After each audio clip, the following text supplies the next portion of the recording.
जानिए कैसे हुई भगवान श्री कृष्ण की मृत्यु व कैसे खत्म हुआ पूरा यदुवंश। महर्षि वेद व्यास ने महाभारत की कहानी को 18 खंडों में संकलित किया था। युद्ध के पश्चात भी बहुत कुछ ऐसा रह गया जिसके विषय में जानना बहुत जरूरी है। भाई जानिए कैसे हुई भगवान श्री कृष्ण की मृत्यु व कैसे खत्म हुआ पूरा यदुवंश। 18 दिन चले महाभारत के युद्ध में रक्तपात के सिवाय कुछ हासिल नहीं हुआ। इस युद्ध में कौरवों के समस्त कुल का नाश हुआ, साथ ही पांचों पांडवों को छोड़कर पांडव कुल के अधिकांश लोग मारे गए। लेकिन इस युद्ध के कारण युद्ध के पश्चात एक और वंश का खात्मा हो गया, वो था श्री कृष्ण जी का यदुवंश। महाभारत कौरवों और पांडवों के बीच हुए युद्ध का वो रूप है जिसने कुरुक्षेत्र की मिट्टी तक लाल कर दी थी। कहा जाता है इस भयंकर युद्ध में इतने लोगों ने अपनी जान गंवाई थी कि आज भी उनके लहू से कुरुक्षेत्र, जहां महाभारत का युद्ध लड़ा गया था, की मिट्टी का रंग लाल ही है। महर्षि वेद व्यास ने महाभारत की कहानी को 18 खंडों में संकलित किया था। कुरुक्षेत्र का युद्ध इस ग्रंथ का सबसे बड़ा भाग है, लेकिन युद्ध के पश्चात भी बहुत कुछ ऐसा रह गया जिसके विषय में जानना बहुत जरूरी है, जिनमें भगवान श्री कृष्ण की मृत्यु और द्वारका के नदी में समा जाने की घटना अत्यंत महत्वपूर्ण है। मौसल पर्व 18 पर्वों में से एक है जो 8 अध्यायों का संकलन है। इस पर्व में भगवान कृष्ण के मानव रूप को छोड़ना और उनकी मृत्यु के पश्चात उनकी नगरी द्वारका के साथ घटी घटना का वर्णन है। आइए जानते हैं क्या छिपा है मौसल पर्व की कहानी के भीतर।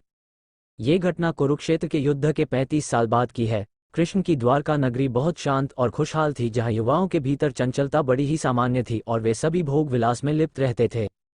एक बार कृष्ण के पुत्र सांब को एक शरारत सूझी। स्त्री का वेश लेकर वह अपने दोस्तों के साथ ऋषि विश्वामित्र, दुर्वासा, वशिष्ठ और नारद से मिलने गया। वे सभी भगवान श्री कृष्ण के साथ एक औपचारिक बैठक में शामिल होने के लिए द्वारका आए थे। स्त्री के वेश में सांब ने ऋषियों से कहा कि वो गर्भवती है। वे उसे ये बताएं कि उसके गर्भ में बच्चे का लिंग क्या है। उनमें से एक ऋषि ने इस खेल को समझ लिया और क्रोधित होकर सांब को श्राप दिया कि वो लोहे के तीर को जन्म देगा, जिससे उनके कुल और साम्राज्य का विनाश होगा।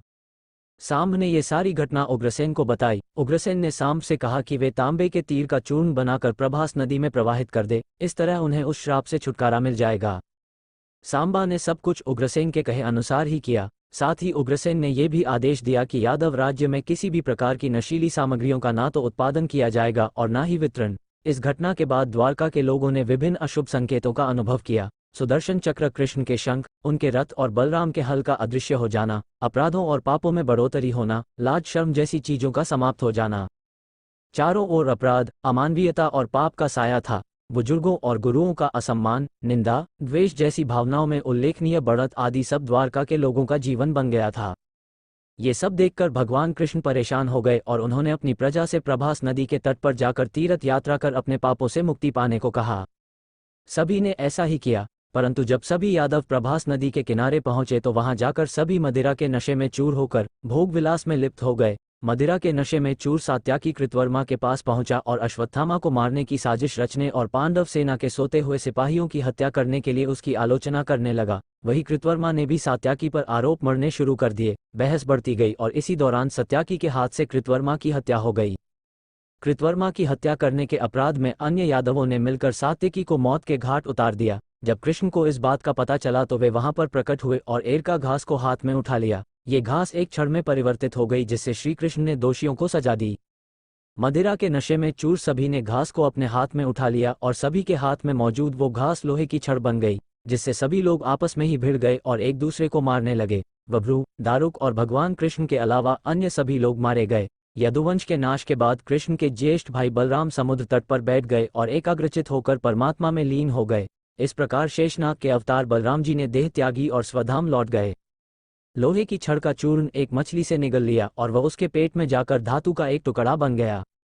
जीरू नामक शिकारी ने उस मछली को पकड़ा और उसके शरीर से निकले धातु के टुकड़े को नुकीला कर तीर का निर्माण किया। कृष्ण वन में बैठे ध्यान में लीन थे। जीरू को लगा वह कोई हिरण है। उसने कृष्ण पर तीर चला दिया, जिससे श्री कृष्ण की मृत्यु हुई।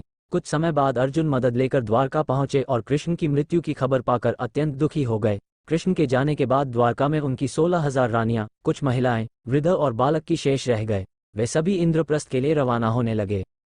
इसके बाद उस क्षेत्र में सभी देवता और स्वर्ग की अप्सराएं, यक्ष, किन्नर, गंधर्व आदि आए और उन्होंने श्री कृष्ण की आराधना की। आराधना के बाद श्री कृष्ण ने अपने नेत्र बंद कर लिए और वे सशरीर ही अपने धाम को लौट गए। महाभारत युद्ध की समाप्ति के बाद जब युधिष्ठिर का राजतिलक हो रहा था तब कौरवों की माता गांधारी ने महाभारत युद्ध के लिए श्री कृष्ण को दोषी ठहराते हुए श्राप दिया कि जिस प्रकार कौरवों के वंश का नाश हुआ है ठीक उसी प्रकार यदुवंश का भी नाश होगा। आपको ये पूरी कथा पसंद आई हो तो लाइक सब्सक्राइब करके जाएगा और शेयर भी कर दीजिएगा।